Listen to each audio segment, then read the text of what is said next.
আসসালামু আলাইকুম।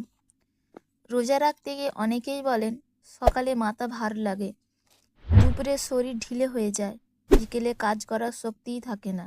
কিন্তু জানেন কি, এই ক্লান্তির বড় কারণ হচ্ছে সেহরির ভুল খাবার নির্বাচন। সেহরি এমন একটা খাবার যা আপনাকে টানা 12 থেকে 16 ঘন্টা শক্তি দেবে। তাই এটা শুধু পেট ভরানোর জন্য নয়, শরীরকে প্রস্তুত করার জন্য। চলুন দেখি কেমন হওয়া উচিত সঠিক সেহরির প্লেট। ধীরে হজম হয় এমন কার্বোহাইড্রেট রাখুন। যে খাবার ধীরে শক্তি ছাড়ে সেগুলো সেহরির জন্য সেরা, যেমন লাল চালের ভাত, আটার রুটি, ওটস, সেদ্ধ আলু, ভুট্টা। এগুলো ব্লাড সুগার স্থির রাখে এবং হঠাৎ দুর্বল লাগা কমায়। প্রোটিন অবশ্যই রাখুন। প্রোটিন আপনাকে দীর্ঘক্ষণ শক্তি দেবে এবং বেশি দুর্বল হতে দেবে না। খেতে পারেন ডিম, ডাল, মাছ, মুরগি, দই, ছোলা।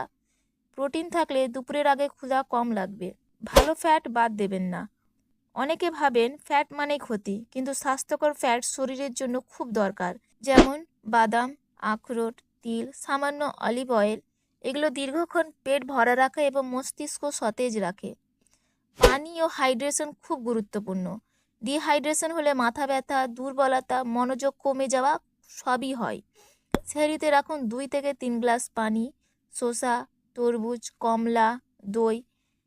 একসাথে অনেক পানি না খেয়ে ধীরে ধীরে পান করুন। ফাইবার ভুলবেন না। ফাইবার হজম ভালো রাখে এবং ক্ষুধা নিয়ন্ত্রণ করে।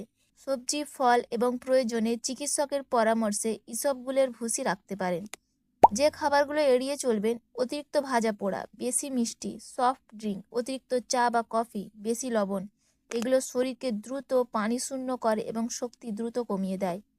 একটি সুষম সেহরি উদাহরণ হলো 1 থেকে 2টি রুটি বা অল্প ভাত, একটা ডিম, সঙ্গে ডাল বা মুরগি, 1 বাটি সবজি, 1 বাটি দই, 2 থেকে 3টে বাদাম, 2 থেকে 3 গ্লাস পানি। এই প্লেটেই আছে সারাদিনের শক্তির ফর্মুলা। কিছু গুরুত্বপূর্ণ টিপস: সেহরি যতটা সম্ভব দেরিতে খান। অতিরিক্ত খাবেন না, খুব কমও খাবেন না। ধীরে ধীরে খান। সেহরির পর 5 থেকে 10 মিনিট হাঁটলে ভালো লাগে।